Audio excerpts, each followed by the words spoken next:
Muy buenas tardes a todos, ¿cómo están? ¿Sí me escuchan?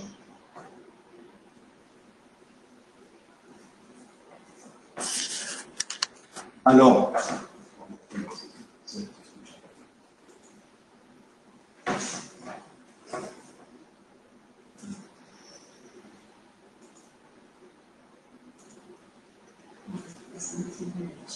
Sí, se escucha. Sí, no, yo creo.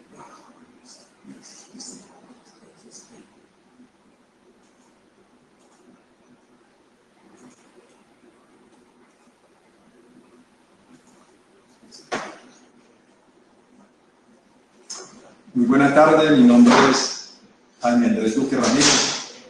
Trabajo como coordinador de trasplantes hace ya bastante tiempo, desde el año 1998.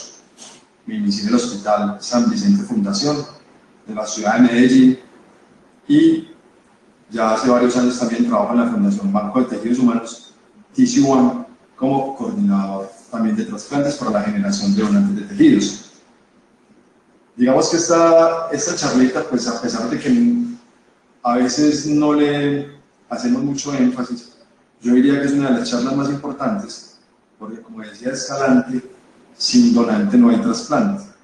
Entonces, si nosotros hacemos todas las actividades del curso, una buena detección, un buen mantenimiento, un buen diagnóstico de muerte encefálica, pero cometemos errores o no sabemos cómo afrontar a la familia, o tenemos algún tipo de debilidad con respecto al acercamiento y a la petición de los órganos, vamos a tener diferentes negativas y ahí se nos podría caer el programa, no tener donantes y no hacer trasplantes.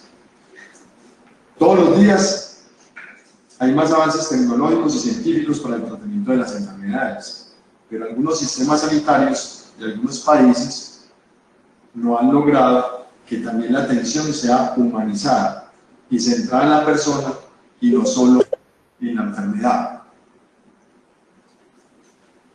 La comunicación como proceso de interacción. El objetivo de la comunicación es intercambiar los mensajes de tal manera que la percepción del receptor sea idéntica a lo que pretende el emisor. La comunicación es una situación de crisis emocional.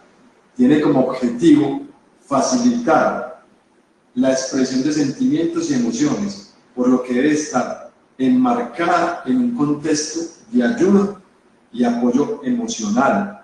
Debemos facilitar seguridad, confianza, respeto y bienestar a las personas o a los familiares cuando tenemos una persona en estado crítico o en muerte encefálica.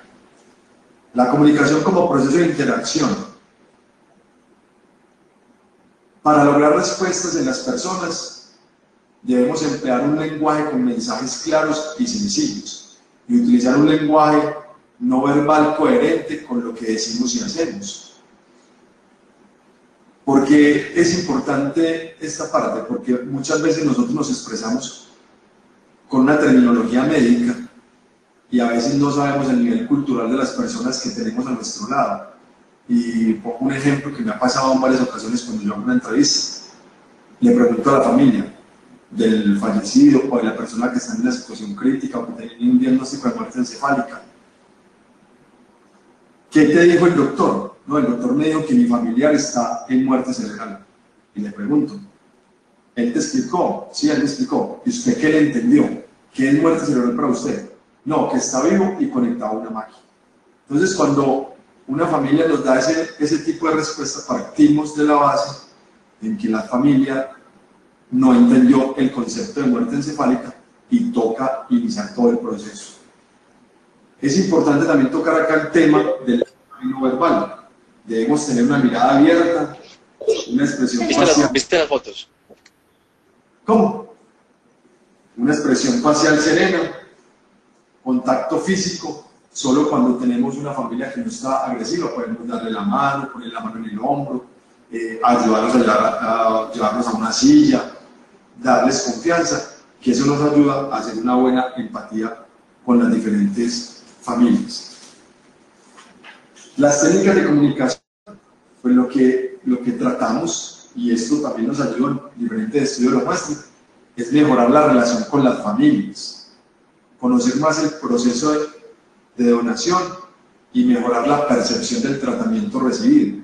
Esta última parte es muy importante porque a veces si no le damos una adecuada explicación a la familia acerca de la enfermedad y dentro, es posible que las familias al final, cuando yo les informe de una manera adecuada que su familiar ha fallecido o que tiene un diagnóstico de muerte encefálica, ellos nos van a decir, hombre, ustedes no le brindaron una buena atención a mi familiar y finalmente ahora me explica usted que está muerto y ahora lo que usted quiere es que se donen los órganos y los tejidos. Entonces debemos de trabajar esa parte. Y la comunicación de malas noticias genera tensión en los profesionales del área de la salud. Según Marcos Gómez, la comunicación de una mala noticia es un acto humano, ético y legal. La Organización Nacional de Trasplantes de España, la ONT, realizó un estudio en donde encontró, es una encuesta en diferentes profesionales del área de la salud, que cómo se sentían al realizar o al dar una mala noticia de un paciente crítico a las familias. El 59% de los empleados del área de la salud no son capaces o se sienten mal en dar la noticia, en dar una información de una mala noticia. Y si es dar la información de una muerte encefálica, se aumenta a un 78%. O sea que no estamos preparados para informar o dar malas noticias. Otros estudios también han hallado que la realización de una buena entrevista familiar por un experto es el factor que condiciona el consentimiento para llevar a cabo un proceso de donación.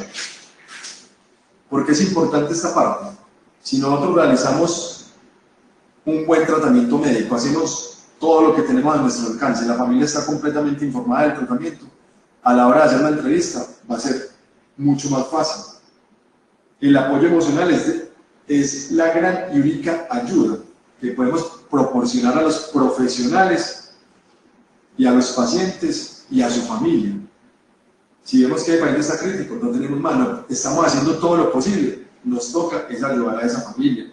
Si la relación de los profesionales sanitarios con las familias del paciente crítico o del fallecido, enfocadas en sanar, curar, cuidar y consolar en el momento de hablar sobre donación de órganos y tejidos, es posible que haya una aceptación a la donación por parte de la familia.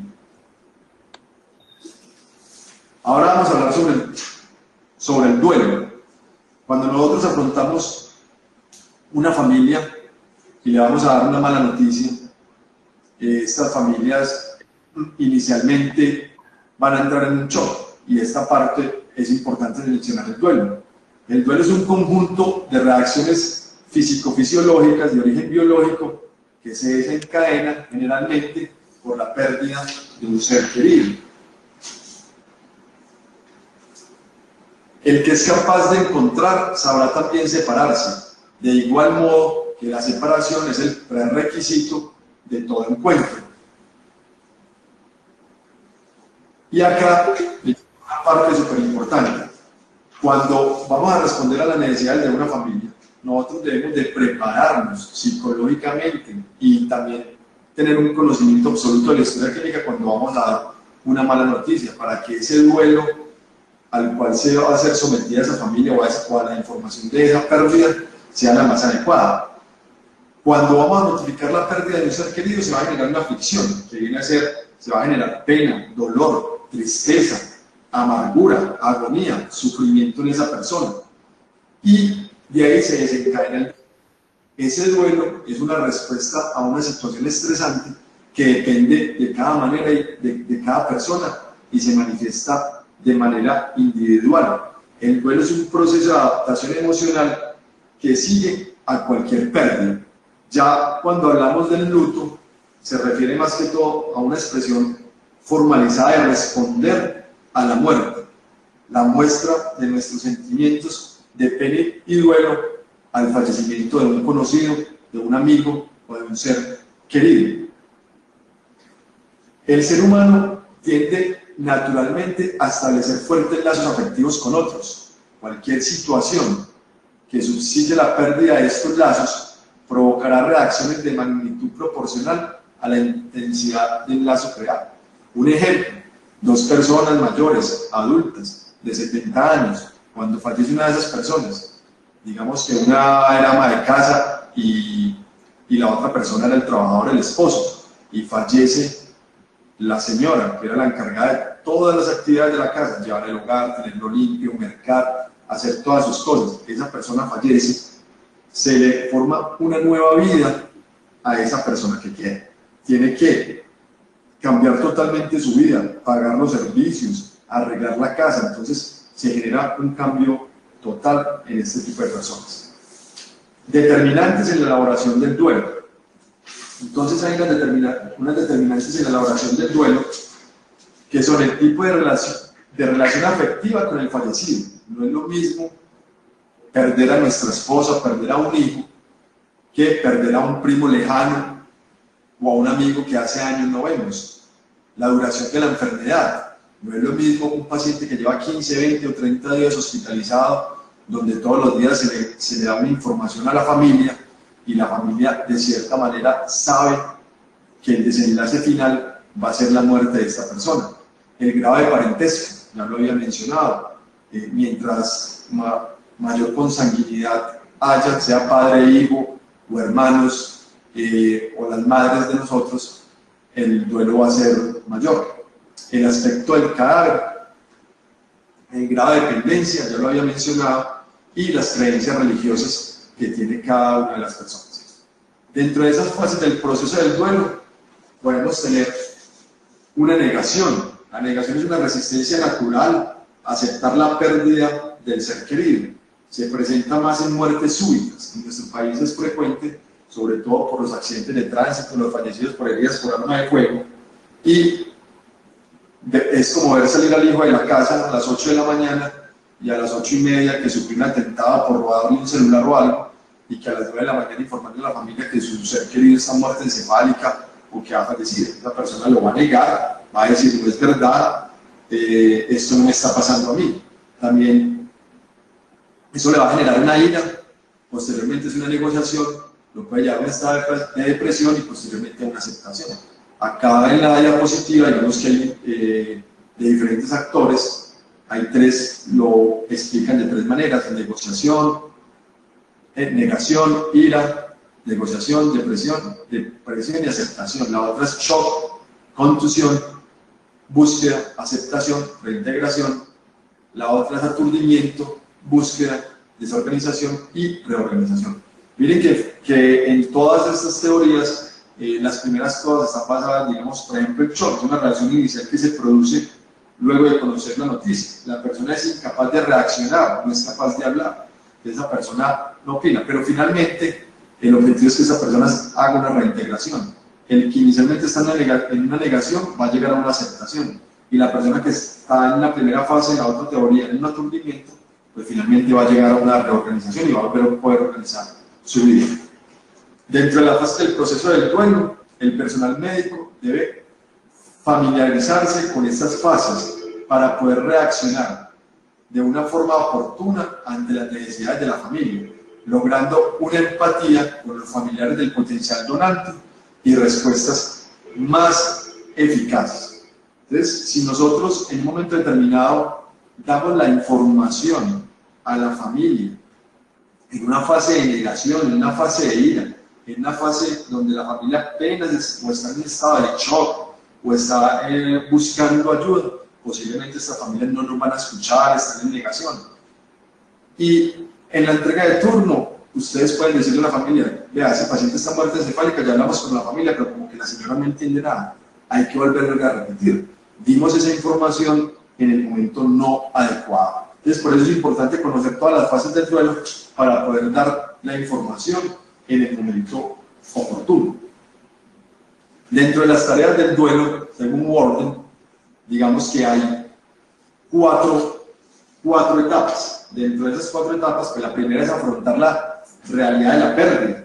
Se presenta negación a aceptar el hecho, niega la realidad, lo cual le impide que se inicie el duelo.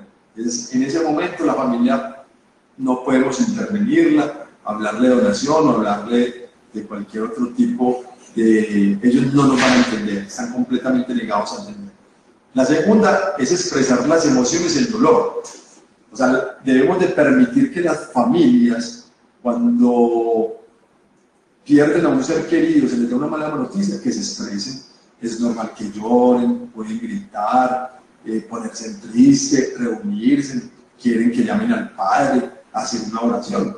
Eso hace parte de la elaboración del duelo y debemos de permitir que esas familias expresen esas emociones y el dolor. La tercera es adaptarse al medio sin el ser querido. La pérdida de un ser querido se expresa de diferentes formas según la persona y la relación con el fallecido. Entonces, es darle tiempo a estas familias para que acepten y sepan volver a reintegrar y lleguen a la etapa 4, que es recolocar emocionalmente al fallecido y continuar con la vida. Cuando sabemos que una persona ya elaboró totalmente su duelo ante una pérdida, pues según algunos autores dicen que el duelo puede durar de 1 a 3 años, si no ya necesitaría ayuda psicológica, se podría convertir en patológico, es normal de 1 a 3 años, y es cuando el familiar del fallecido es capaz de hablar del fallecido sin llorar, sin llanto y sin dolor, sino que recordar cómo era, recordarlo como una persona alegre, recordarlo sin dolor. Otras manifestaciones de dolor en el duelo es el shock, rabia, pena, culpa, confusión, impotencia, negación, pueden tener un bloqueo, angustia, alivio, y en raras ocasiones se presenta la risa, digamos lo que uno llama como una risa nerviosa. Esta persona manifiesta el dolor riéndose, y a veces uno, si no conoce estas fases del dolor o esta manifestación del dolor, pues podríamos decir que esa persona tiene algún trastorno psiquiátrico o algo, pero está descrito en la literatura que una de las manifestaciones del dolor en el duelo es la risa. Papel de los profesionales o del profesional en el duelo. El personal médico debe tenerlos resueltos, sus propios conflictos ante la muerte para poder enfrentar el diario vivir con las familias de los potenciales donantes. Sin esto es muy probable que no sean capaces de hablar con la familia y apoyarles en los primeros momentos del proceso del duelo. Eso es importante. Todos los que trabajan o trabajamos, hemos trabajado en los servicios de urgencias, y ustedes que trabajan en cuidados intensivos todos los días están afrontando o tienen de cerca o ven la muerte de cerca o ven cómo sus pacientes graves pueden fallecer. Entonces es importante que nosotros como médicos tengamos resueltos nuestros conflictos ante la muerte, y es difícil, pero sí debemos de pensarlo alguna vez y decir, bueno, pues hasta dónde llego yo con este paciente, hasta dónde hago un tratamiento, y en caso de que he hecho todo lo posible, pues pensar en la posibilidad de seguir haciendo ese tratamiento para que ese paciente se convierta en un potencial donante y no se vaya a perder como un donante de órganos y tejidos. Determinantes del profesional en el duelo. Entonces, ¿por qué a veces los profesionales no queremos, o cuando fallece una persona en la sala de cuidados intensivos, decimos, uy no, lléveselo rápido, llamen a la funeraria, no queremos que esté acá, nos van a armar un escándalo? Entonces, mientras más rápido llamen al camillero y lo lleven a la sala de transición es mucho mejor, y es porque no hay una preparación adecuada en el manejo del duelo, hay una falta de formación en comunicación de malas noticias, se nos puede presentar miedo al contacto con las familias de los donantes potenciales, miedo a no saber qué hacer para ayudar, se nos puede generar una tensión, entonces queremos salir de ahí, queremos huir para no dar esa mala noticia, no tener la experiencia y las actitudes personales para expresar esa mala noticia y darles a conocer la posibilidad de hacer una donación, y condicionamiento por creencias culturales o religiosas. ¿Cuáles serían entonces las funciones de nosotros como profesionales en el duelo?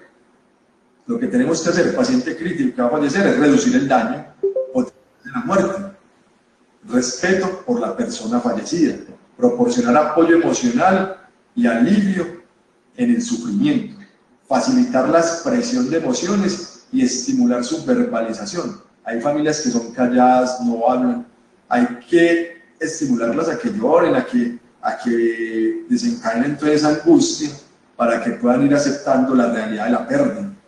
Ayudar a reconocer los sentimientos iniciales como naturales.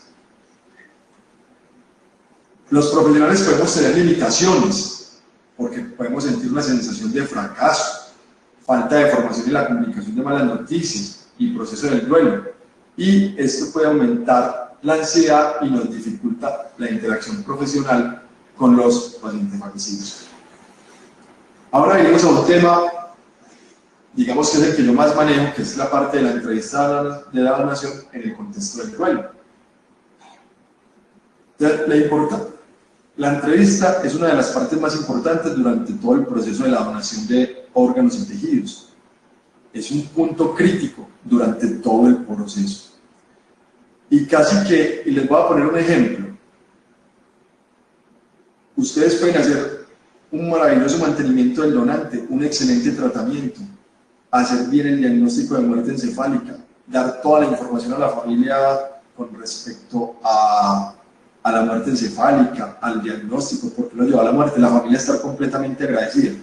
Pero por una sola persona que falle en este proceso, y nos ha pasado, ejemplo, en casi todas las unidades de cuidados intensivos hay un vigilante. Entonces ustedes llaman a la coordinación regional de su área de influencia a notificar un donante de la clínica y llaman al coordinador operativo que se encuentra de turno. El coordinador se desplaza hacia la clínica y lo primero que le dice el vigilante es: doctor, usted viene para evaluar el donante de órganos. Y afuera, en ocasiones, se han encontrado aquí familias de esa persona. Y la familia ni siquiera sabe que va a ser donante. Entonces, desde ahí, hay que realizar una sensibilización en toda la clínica en este tema. O sea, que casi, o que no lo toquen, que no lo hablen, que lo toquen personas expertas. El entrevistador debe tener experiencia y destreza para motivar positivamente a los familiares frente al tema de la donación en un momento de crisis. Debemos de estar muy preparados, es un momento muy difícil. No es lo mismo hacer una entrevista o darle una información a unos padres cuando pierden un hijo de 2 o 3 años, o cuando una persona o nosotros perdemos a un familiar o a un abuelo que tenía 75, 80 años, que tenía algún tipo de enfermedad. No es lo mismo que perder un hijo menor de 18 años, o a la esposa, o a algún otro tipo de familiar. ¿Cómo debemos de conducir la entrevista? Una de las cosas que debemos de hacer es que se haga el donante potencial. Es una de las preguntas que nosotros podemos hacer. Pero yo recomiendo preparar la entrevista. Cuando yo voy a hacer una entrevista de donación, debo de prepararla y debo de decir, bueno, ¿qué me hace falta? ¿Qué no me hace falta? ¿Cuál fue el diagnóstico de muerte encefálica? ¿Qué lo llevó a la muerte encefálica? ¿Por qué no salió de su patología neuroquirúrgica? ¿Cuáles fueron las razones? Si se presentó una buena atención médica, debo conocer el nombre del paciente, saber en dónde vive, qué hacía, leer la historia. Porque si yo no tengo claro todas esas cosas, en el momento que yo vaya a afrontar a una familia, pues yo no sé por dónde enfocarla, o van a descubrir en mi mirada, en mi actitud, que tengo un desconocimiento de la historia y del potencial donante. Y eso es clave porque las familias ven todos esos detalles, de todas esas cosas en las cuales podemos fallar. ¿Qué se da al donante potencial? Es un momento más delicado para las familias, tiene una importancia crucial en todo el proceso de los trasplantes. De la forma en que se conduzca, dependerá que un donante potencial se convierta en un donante efectivo. Esa es una pregunta que nosotros a veces nos hacemos: ¿a quién pertenece el cuerpo? Entonces decimos, no, el cuerpo pertenece a la familia, el cuerpo pertenece al Estado, y eso depende de la legislación de cada país, y en el caso de nosotros, pues digamos que el cuerpo pertenece al Estado, aunque nosotros siempre hacemos, a pesar de la ley 1805, siempre hacemos entrevista o digamos una notificación a la familia acerca de que existe una ley, y le preguntamos que si en algún momento él se negó a la donación y si está en el registro nacional de no donaciones. En muchas sociedades, con respecto a quién pertenece el cuerpo, pues hay muchos tabúes. En sociedades occidentales, la mayoría de los deudos del donante asumen que el cuerpo les pertenece a ellos, y si aplicamos y decimos, no, el cuerpo es del Estado y el Estado necesita los órganos para dárselos a sus pacientes enfermos, pues vamos a pelear con la comunidad, y esa no es la idea. Siempre debemos de tener un consentimiento informado, siempre pensar en ayudar, conciliar a las familias, y que éstas voluntariamente deciden que quieren ayudar a otras personas, y así hacer la donación de órganos y de tejidos. ¿Quién debe conducir la entrevista? Entonces esta parte es muy importante. La entrevista la puede conducir, o la solicitud de la donación, la puede hacer el coordinador de trasplantes cuando ustedes avisen, o el médico tratante, de acuerdo a la confianza y empatía que tenía con la familia. Esto es muy importante, porque pues, por ejemplo, en España lo dividen en dos. Hay muchos médicos intensivistas que trabajan como coordinadores de trasplantes, y ellos cogen, un intensivista coge a todos los pacientes críticos y otro intensivista coge a los pacientes no críticos. Si el paciente que está muy crítico se le diagnostica muerte encefálica, quien le informa a la familia, hace la entrevista, es el intensivista que no tenía el paciente, como para evitar conflictos de intereses.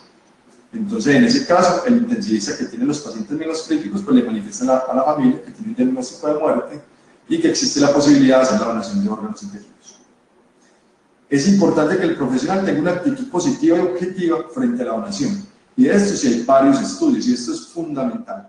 Si yo no estoy de acuerdo con la donación, a mí no me gusta la donación, yo no tengo una actitud positiva hacia la donación, y digo, no, voy a hacer una entrevista de donación, lo más probable es que no me donen. ¿Por qué? Porque las familias me identifican, ellos se dan cuenta de lo que yo manifiesto con mi mirada, con mi posición, con la forma de poner mis brazos, con la forma de poner mis piernas. Ellos van a detectar todo eso. Y más que en nuestra cultura, en nuestra sociedad, a la hora de hacer una entrevista, ¿a quién se la hacemos? En muchas ocasiones tenemos 5, 10, 15 personas que dicen que son el núcleo familiar y que todos son los que toman la decisión. También debe existir un balance emocional del entrevistador. Debe estar balanceado porque es percibido por los familiares del potencial donante. ¿Quién es el objetivo de la entrevista? Esta parte es súper importante, porque yo puedo tener 20 familiares, entonces tenemos que identificar quién es el líder de la familia. Casi siempre el líder de la familia es la persona que tiene o más recursos económicos o que tiene más estudios. Entonces, si tenemos 20 familiares o 30 familiares, hacer una entrevista de 30 personas es algo complejo. Entonces debemos de identificar a las personas más allegadas y a los líderes familiares. Si nosotros hacemos esa entrevista de donación a los líderes familiares, que sean 3, 4 o 5 personas, los convencemos y están de acuerdo con la donación, ellos mismos se van a encargar de decirles al resto de la familia que se va a hacer, que su familiar ya falleció y tomar una decisión de hacer la donación de órganos y de tejidos. La familia debe de tener claridad sobre el diagnóstico definitivo del potencial donante y qué está haciendo el equipo médico. O sea, nosotros nunca podemos o no debemos de engañar a las familias cuando ya tengamos una persona con 2 diagnósticos de muerte encefálica, y si las familias ven que estamos haciendo un mundo de cosas, no podemos omitir información y no decirles que se está cuidando como un potencial donante. Cada familia es diferente. Solo con el diálogo pausado, escuchando sin prisa, es posible generar una buena relación con las familias. La entrevista deberá conducirse con sumo tacto. Los familiares pueden afectarse positiva o negativamente dependiendo del lenguaje médico.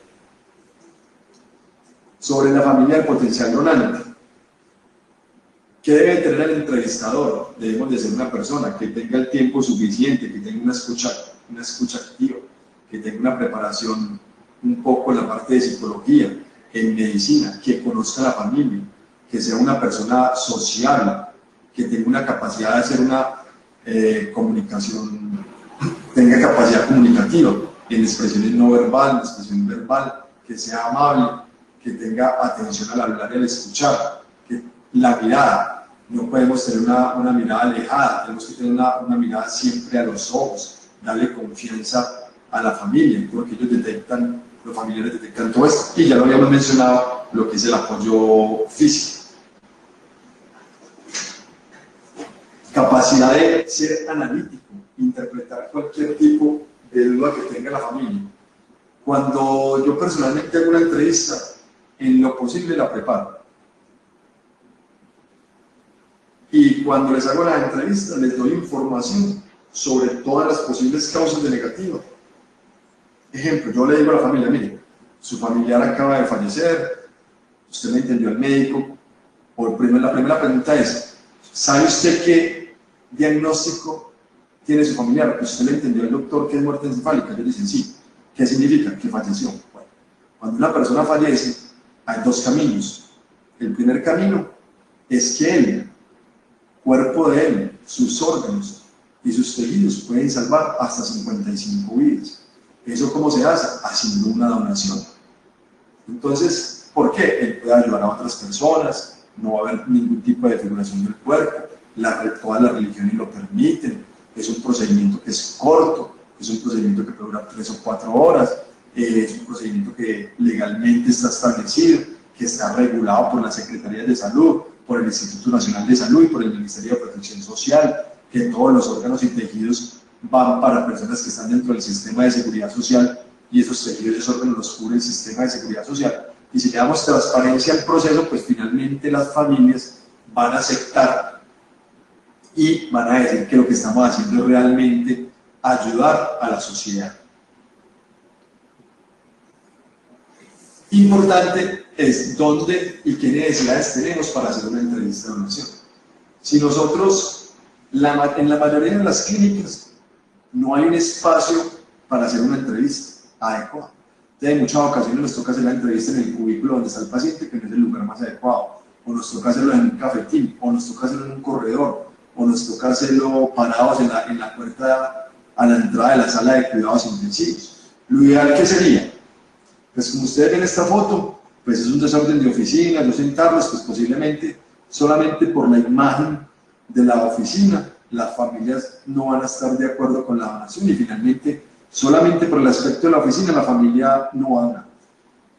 Si les presentamos un sitio limpio, agradable, este sitio digamos que es ideal porque tiene dones, tiene café, tiene agua, tiene unas rosas de esperanzas de vida o dándole luto o ayudándola a elaborar ese duelo, pero tiene unas barreras que son la mesa. La mesa actúa como una barrera y lo ideal es hacer un círculo, no cruzar los brazos, tener las piernas abiertas, pues no tener las piernas entrecruzadas ni los brazos cruzados, porque eso le estamos generando una barrera a la familia. Es lo que necesitamos, es generar una buena empatía. Digamos que en esta diapositiva pues sería un lugar adecuado, pero sí sería ideal que la mesa no cortara la relación médico y familiares.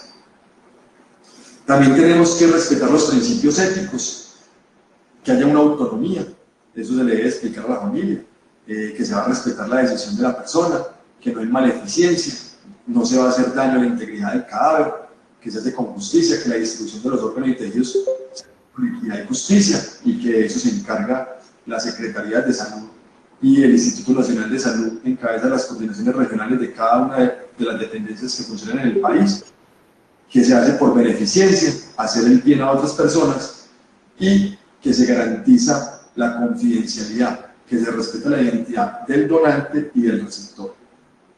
Lo ideal, ser presentado cuando nosotros llegamos a cuidados intensivos, lo ideal sería que nos presente el médico intensivista, que la familia ya sepa el diagnóstico de la muerte encefálica, que hayan entendido qué es la muerte encefálica y que la muerte encefálica es un proceso irreversible y que la persona ya falleció para no empezar el proceso desde cero.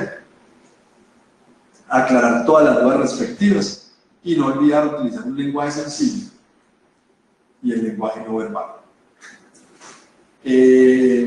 hacerles preguntas abiertas. Una vez nosotros hagamos la intervención, es decirles, miren, ¿ustedes qué opinan? ¿Entendieron el tratamiento? ¿Entendieron la muerte encefálica? Nosotros acá en Medellín, en Centro Especializado en San Vicente Fundación, cuando las familias tienen dudas, porque dicen, bueno, pero es que está conectado al monitor, marca presión arterial, marca signos vitales, marca frecuencia respiratoria, el cuerpo está caliente. Entonces nosotros, por protocolo interno, que es ideal que cada hospital lo tenga, dejamos que las familias entren y una vez tengan los dos diagnósticos de muerte encefálica, se les hace una simulación del diagnóstico, principalmente de la parte de la apnea, desconectarlo del ventilador y mostrarle que su ser querido no respira y que esos movimientos respiratorios que ven son dados por la máquina artificialmente. Eso ha hecho que las familias acepten de que su ser querido ha fallecido y puedan iniciar el duelo y igualmente pues la elaboración de él. Dentro de lo que podemos argumentar es que si la persona es una persona solidaria, que si ese órgano algún día alguno de nosotros puede necesitar un órgano o un tejido, decirles que la legislación colombiana no hay tráfico de órganos ni de tejidos, que la legislación colombiana todas las personas que están en lista de espera los cubre el sistema de seguridad social, que la muerte en general es inútil, pero que esos órganos le pueden servir a otras personas. Otro factor importante es saber la causa de la muerte, si fue una muerte violenta o una muerte natural.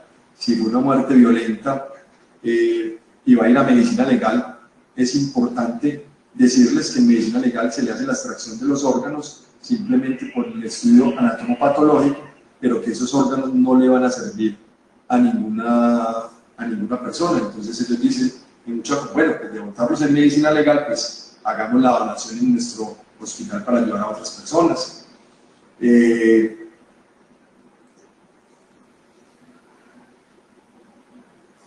Decirle también que cómo era la persona en vida, si le gustaba ayudar a otras personas, si era una persona que en el barrio era un líder o que en la familia cuando algún hermano o alguien necesitaba algo, una ayuda, ya fuera en dinero, en alguna especie o en alguna fiesta o algo, pero una persona colaboradora, pues es lo mismo. Casi que la donación es un círculo de la vida en donde lo que estamos haciendo es colaborar con la sociedad y con las personas enfermas que están en una lista de espera y que necesitan un órgano o un tejido para ser trasplantadas.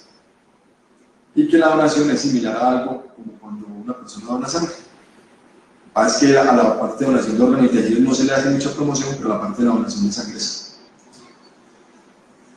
Esta es muy importante y es muy difícil para nosotros, sobre todo para ustedes que trabajan en la sala de cuidados intensivos, porque les toca seguir una normatividad propia de la clínica y ahora pues que hay tantas infecciones.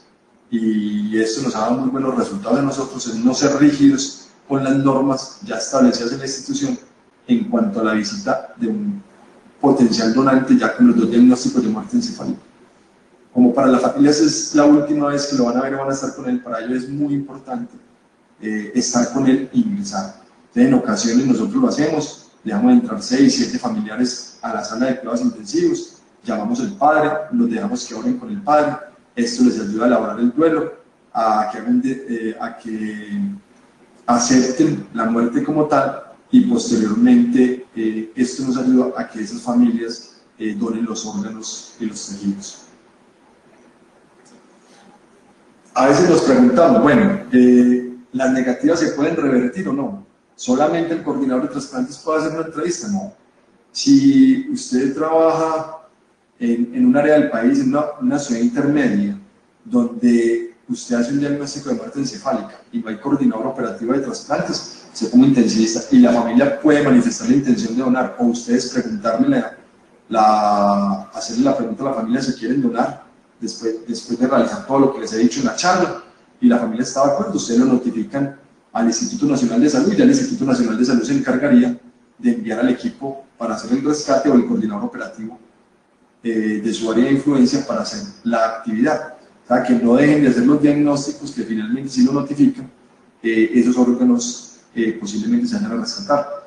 Quería contarles que, por ejemplo, en Huila, Neiva, en Apartado, que eran sitios de Colombia donde anteriormente, por los vuelos, por la lejanía, no se hacían rescates, actualmente se están haciendo rescates y están cubriendo urgencias cero de ciudades intermedias.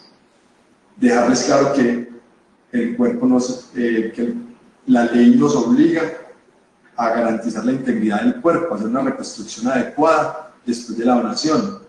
Si tienen alguna duda con respecto a la religión, pues la religión católica y la mayoría de las religiones aceptan la donación sin ningún inconveniente, y que la parte de trámites legales con respecto al levantamiento, medicina legal, que la parte de la donación, a no ser de que toque el órgano que se va a donar, no afecta a la parte de la investigación, porque la mayoría de las muertes encefálicas son por trauma craneoencefálico y los órganos se toman de abdomen. En caso de tener una herida en el corazón, en un riñón o algo, pues ahí sí, por cadena de custodia y la parte legal no podríamos tomar ese órgano específicamente. Con respecto a las negativas, podemos, es posible que yo llegue, esté trasnochado, no le haya caído bien a la familia, haga un acercamiento, me haya equivocado en el momento de afrontar esa familia, y sería interesante, y lo hacen en muchos países, en España, donde el 50% de las entrevistas familiares que fueron negativas las revirtieron. Entonces, y muchas veces ustedes como intensivistas nos han ayudado, y negativas que hemos tenido, pero ustedes todo el día han estado al pie del cañón, al lado del paciente, ya conocen la familia, y ellos saben que ustedes hicieron un excelente trabajo por sacar a esta persona adelante, le tienen más fe a ustedes que nosotros llegar de afuera y en 2 o 3 horas tratar de hacer una empatía con una familia para que acepte una donación.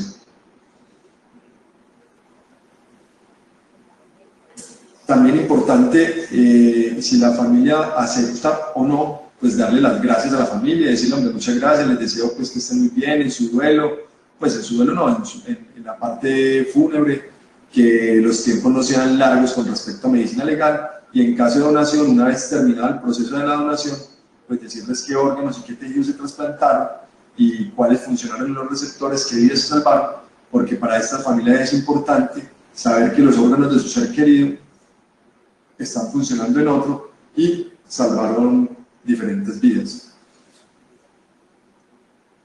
Ya esto lo habíamos manifestado. Y ya pues por último, nosotros acá hicimos un estudio y quisimos hacer una comparación, porque yo digo, bueno, yo hago una entrevista y ¿será que en Colombia donan, en Colombia no donan?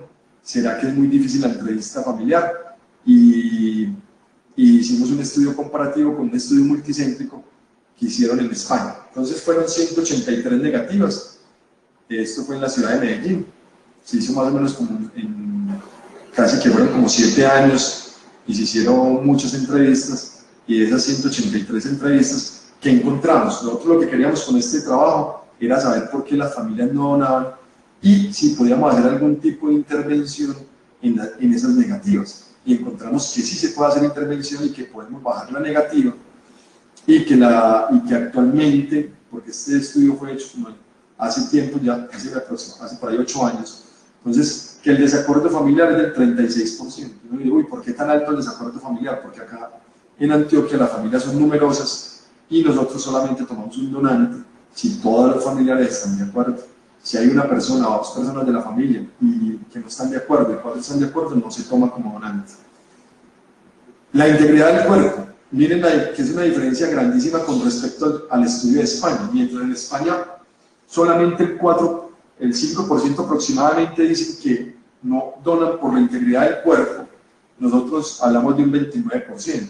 ¿Qué significa eso? Que nosotros todavía, cuando hacemos la entrevista, no sabemos expresarnos o no le queda claro a la familia de que la integridad del cuerpo se preserva y se hace una reconstrucción garantizando la estética del cuerpo. Esta es otra muy importante, no elaboración del duelo. ¿Qué es la no elaboración del duelo? Yo llego y voy a hacer una entrevista y la familia está en shock y hago una entrevista de donación. Es posible que yo haya hecho esa entrevista en el momento no oportuno y tendría que esperar en ocasiones. ¿Cuánto dura una entrevista? Una entrevista puede durar desde 5 minutos si la familia o la persona tomó la decisión en vida. O puede durar 1 o 2 días porque a veces sus familias vienen de afuera, quieren que el papá o la mamá están por afuera, no quieren informarle telefónicamente y en ocasiones nos ha tocado cuidar el donante 12 horas, 24 horas, esperando que llegue esa familia para que informarle que su ser querido ha fallecido y que se estaría de acuerdo con la donación. Otra muy interesante, es negación de envidia. Nosotros encontramos un 13%, mientras en España un 40%. O sea que en España ya la gente ya lo tiene muy claro, yo quiero ser donante, no quiero ser donante, porque un 40% es muy alto, mientras en nuestra comunidad solamente el 13% de este estudio había tomado la decisión de no donar en vida. Por creencias religiosas, pero relativamente es muy similar, nosotros el 2% y el grupo español 3.8%. Y lucro económico el 3% y el 3.8% es muy similar a nuestro medio, al medio español. También quería contarles que las negativas en el año 2009 en la ciudad de Medellín eran del 19.6%. La negativa para tejidos en fallecidos en muerte cerebral para el año 2005 eran del 44.5%. Pero quiero contarles que la negativa en Colombia actualmente está en el 35%, entre el 35 y el 37%. Desafortunadamente la zona de la costa, todo lo que es la costa caribe, la negativa está casi en un 75%. Y en la zona donde menos donas es la zona central del país, la zona de Antioquia y la zona del eje cafetero. Y Bogotá ha tenido un gran avance y ha tenido un gran crecimiento con la salida de la nueva ley, con la 1805, con la colaboración de los intensivistas, pues han logrado aumentar el número de donantes y disminuir el número de negativos.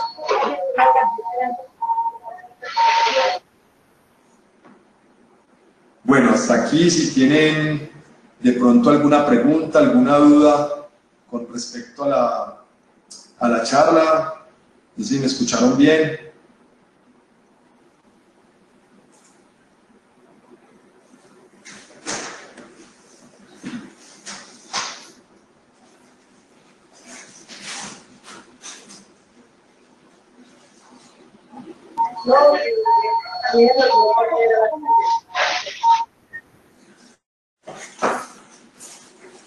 Hola, ¿me repites por favor?